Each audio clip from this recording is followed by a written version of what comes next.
Welcome to California Frontier, the show about the often overlooked and unexpected early history of the place we call California. I'm your host, Damian Basic.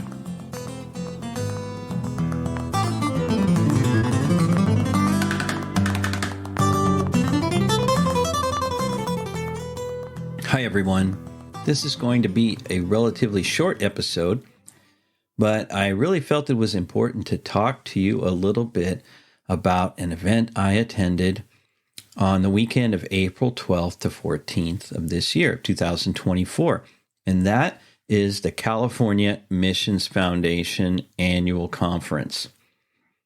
I'm a member of the board of directors of the California Missions Foundation, and I've been attending their conferences since 2009. This is the first in-person conference that the California Missions Foundation has held since 2020. The last one prior to the pandemic was just a few weeks before the lockdown. And since then, the last 3 years, 2021 and 22 and 23, the conference has been virtual.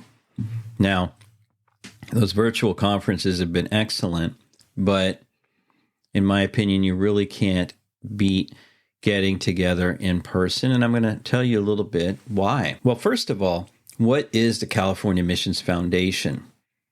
The California Missions Foundation, or CMF to abbreviate it, is the organization that is dedicated to preserving the physical reminders of California's early past, so particularly the missions, the ranchos, the presidios, those historic sites all around the state. But it is also dedicated to supporting scholarship into California's native mission, rancho past, particularly the things that occurred before 1850, which is sort of the focus of this podcast as well.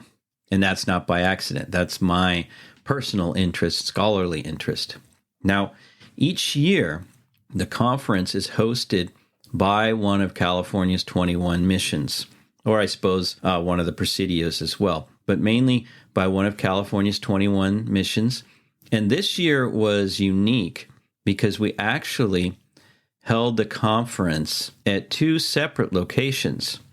That is, at La Purísima mission in Lompoc, which is a California state park. And that's where the conference papers and lectures were delivered.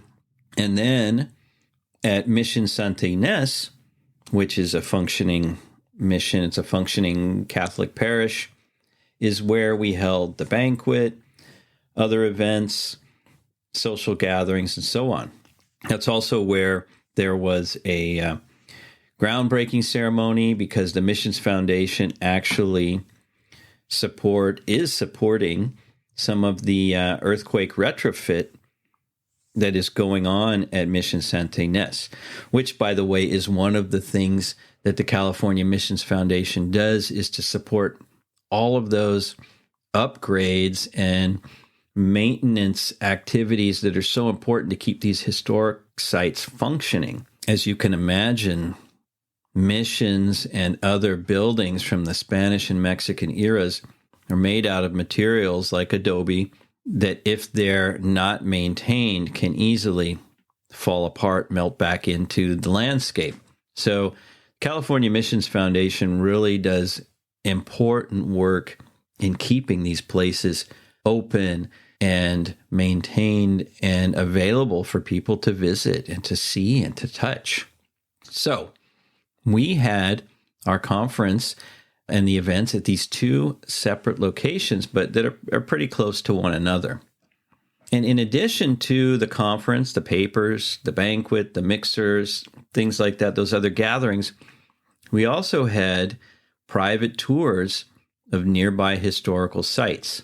So, for example, the first location of Mission La Purísima, which is not in the place where it is now. And that's also the case with many missions, that they were established in one place and later moved to another. Or the Mission Lavanderia at Santa Inés, which is where the water was taken by aqueduct down, and which is where the native inhabitants of the mission would, for example, do their laundry or wash different items like dishes, etc. The cool thing about these private tours is they are oftentimes led by people who know them best. For example, the archaeologists who excavated these places. So going to the conference is not only an opportunity to hear some really interesting papers and to visit these historic sites, but it's also the possibility to get sort of a behind the scenes, behind the curtain view of things that you might not be able to if you just went as a regular visitor, regular tourist. Now, talking about the conference presentations themselves, if you're into early California history, and I assume you are because you're listening to this podcast, you would find the conference presentations to be fascinating. They often delve into really little known but super interesting aspects about the missions, the ranchos, the presidios, native peoples, and so on, by people who really know what they're talking about. And it's not simply an academic conference where people get together and present papers that are only of interest to a couple of people in the world, although there are academic aspects to it. But it's very much a conference that is geared toward people who really want to go in depth on these topics, but also for people who are just curious and want to learn. So the presentations are really engaging. The people who present them are also very engaging. And the great thing also is during the breaks, you get to talk to these people. You get to meet people with these types of interests, people who are doing really cool things and who are very lively and willing to share their knowledge. So, for example, one of the things we learned about was the revolt of the Chumash Indians of 1824, which involved a number of missions in Central California, South Central California coast. And it's a topic that I knew a little bit about, but really Dr. John Johnson, who recently retired as a curator of the Santa Barbara Museum of Natural History, was able to give from the perspective both of the Spanish, actually by 1824, it was part of Mexico, and the traditions of the Chumash people and what they recorded about the revolt and how it started and who was involved. So it really added a lot of layers to this important event that we don't hear much about. Another talk I listened to was by Milford Wayne Donaldson, who is a renowned preservation architect, and he was talking about the effort to create a UNESCO World Heritage Corridor based on El Camino Real de las Californias, right? So the trail up through the Californias, both Californias that connected the missions, the historical sites, etc. And it was really interesting to learn that only 8 of the California missions are designated as National Historic Landmarks. And this is a key component of being able to create a UNESCO World Heritage Site. The places have to be first designated as National Historic Landmarks. But the process takes a long time, so they're finding workarounds that can connect other historical sites as well that are also National Historic Landmarks.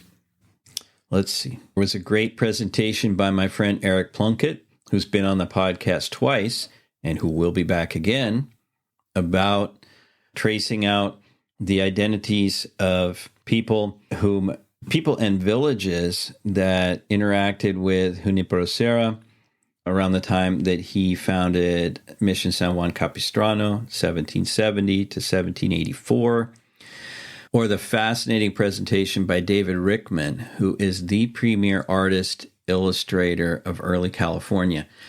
You probably have seen some of his depictions of early California life in books and displays. For example, the entire display at the Mission La Purísima Visitor Center is done by David.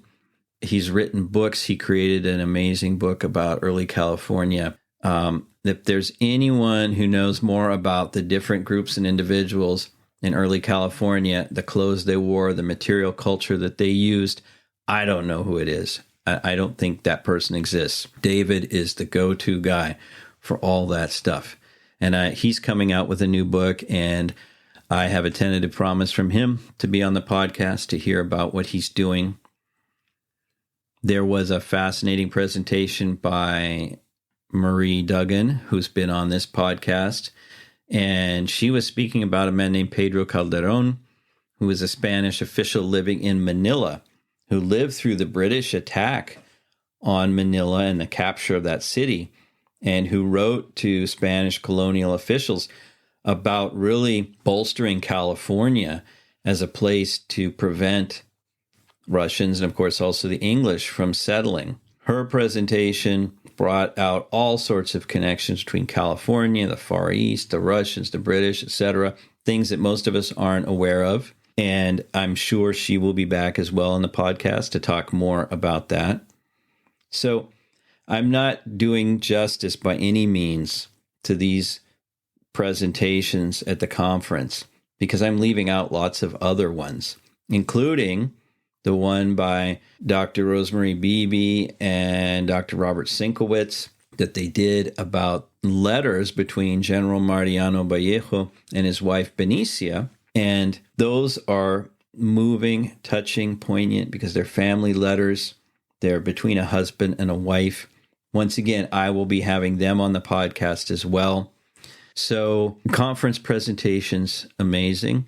But part of the experience of going to these conferences is to do them in the very places that we're talking about and that we're studying, to touch and feel the stones, the wood, to experience those places also lends a lot to the experience of the conferences. All this to say that I think that if you are listening to this podcast and you enjoy this type of information, hearing these stories, listening to the interesting people that I interview, I think you would really enjoy the California Missions Foundation Conference. So I'm throwing that out there. Next year, it is tentatively scheduled to be in February over the President's Day weekend, which was our practice in the past. And we're returning to that. And we'll likely be at one of the missions in the San Francisco Bay Area. The official announcement will be made soon, but just to give you a heads up, if you'd like to attend and to start planning now, which I highly recommend. Of course, if you want to know how to get notified about the next conference, well, continue listening to this podcast, and I will definitely be forwarding information. If you're not on our mailing list, get on our mailing list. Sign up at www.californiafrontier.net. And you can also get on the mailing list of the California Missions Foundation by going to californiamissionsfoundation.org. So California Missions Foundation is all one word. You can sign up there and get on their mailing list so you can receive updates from them. And like I said, I certainly plan to interview as many of the presenters from the conference that I can on upcoming editions of this podcast. So stay tuned. So this is just a public service announcement because I think everybody who's interested in California history, who's interested in the missions, the ranchos, the pueblos, native life, everybody should go to the California Missions Foundation Conference every year.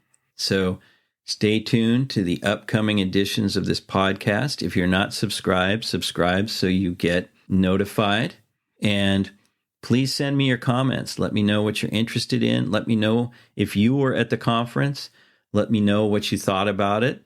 And let me know if there are people that you would like me to interview. I get a number of great emails with suggestions, and if they fit in with the podcast, I definitely will reach out to those people. If there's a subject you'd like me to deal with, let me know. Once again, if it fits in to the scope of the podcast, or if it's connected somehow, I will certainly try and do something with it.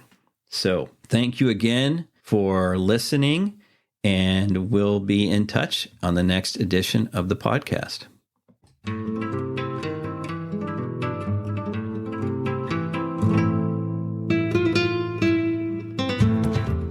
I hope you enjoyed this episode of the California Frontier Show. If you'd like to support the show, the best thing to do is to let other people know about it. If you'd like to support it monetarily, there are a couple ways of doing that. One is by scrolling down in your podcast app to where it says support the show. There you can become a subscriber for as little as $3 a month. And if you want to give a one-time donation, just below you'll see where it says give a one-time donation. Finally, the show is supported by California History Teachers, which is a full year of lessons for 4th grade California history and social studies. You can find out more at www.californiahistoryteachers.com. And if you input the coupon code PODCAST, you'll receive 25% off your monthly or annual subscription. So check it out.